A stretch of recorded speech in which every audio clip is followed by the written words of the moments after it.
What are some emotional healing practices used in the Tao and in Tantra? Because the Tao practice, they're always tied with like the energy, acupuncture, herbology, and Chinese medicine. Okay, and the first thing we're always talking about that the person need to work on the emotional, because anything you have when you make love, you're passing to the other person. Especially men, when you have emotional, when you have frustration, and when you have sex with a woman, you pass all the frustration and emotional to a woman, because the woman is the receiver.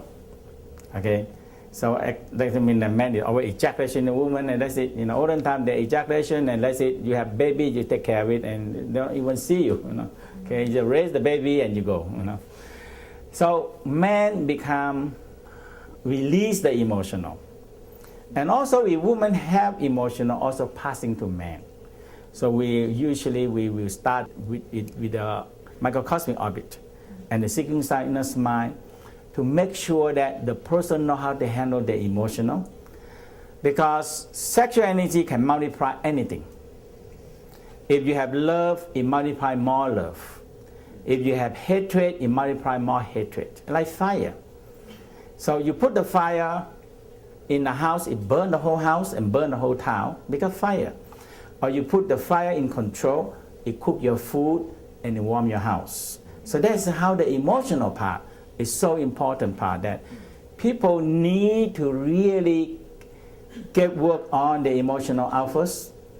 And so we, in the Tao, so we divide that. Okay, liver store angry, jealousy, envy, frustration.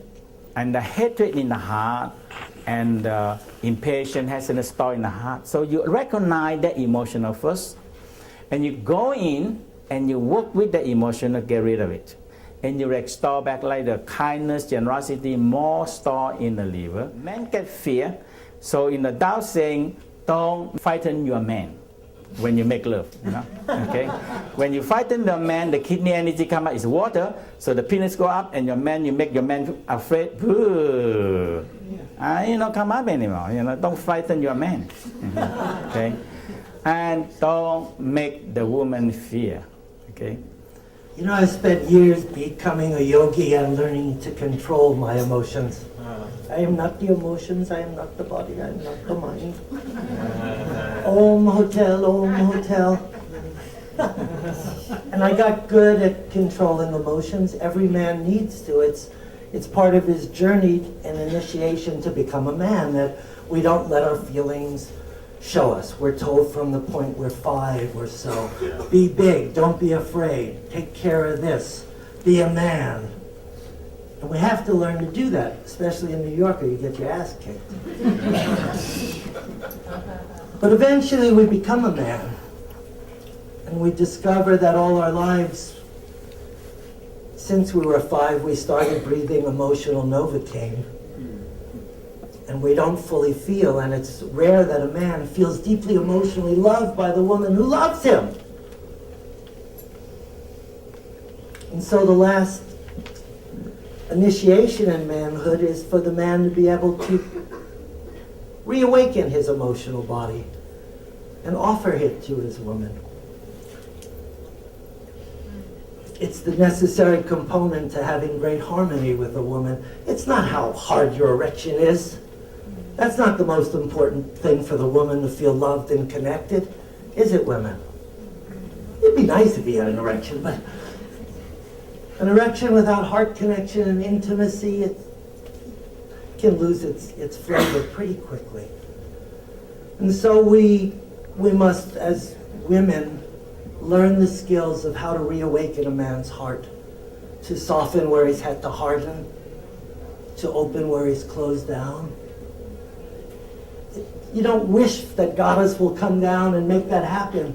You must take that responsibility that you can heal your man's heart. And the way to a man's heart is not through his stomach.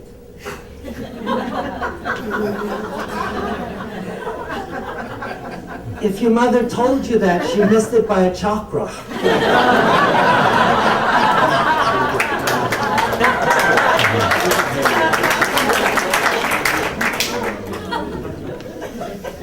so there are hands-on techniques for men, working with the chakras, his favorite chakra especially, where we open up the energy that gets stored. Men suffer a lot of rejection because of their sexual energy, and it gets stuck in their second chakra, and they start to lose their potency, and they lose their ability to open and even trust and want to be in love, and I don't want to be divorced again. 50% twice is enough.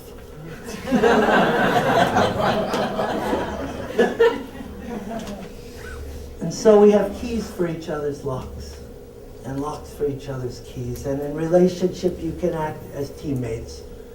And the beautiful part I see week after week at our weekend courses is the singles get together.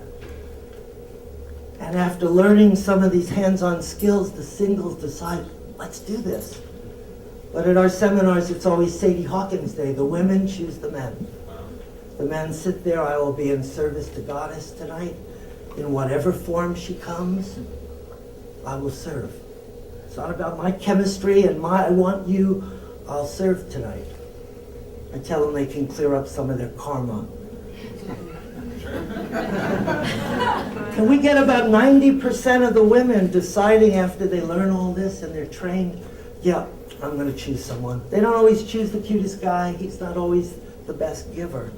Someone they can trust to hold their heart precious, to hold magical places inside the vagina.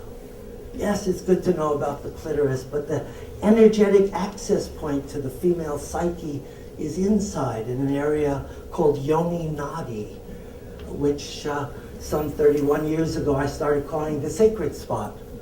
And now it's a whole movement, sacred spot massage movement, the awakening the goddess movement. Awaken the goddess, ladies. Be willing to be healed. If you can't find a man to hold you with love and presence and massage this area, find a sister, a midwife, or do it yourself. Put your own love into your own sexual center.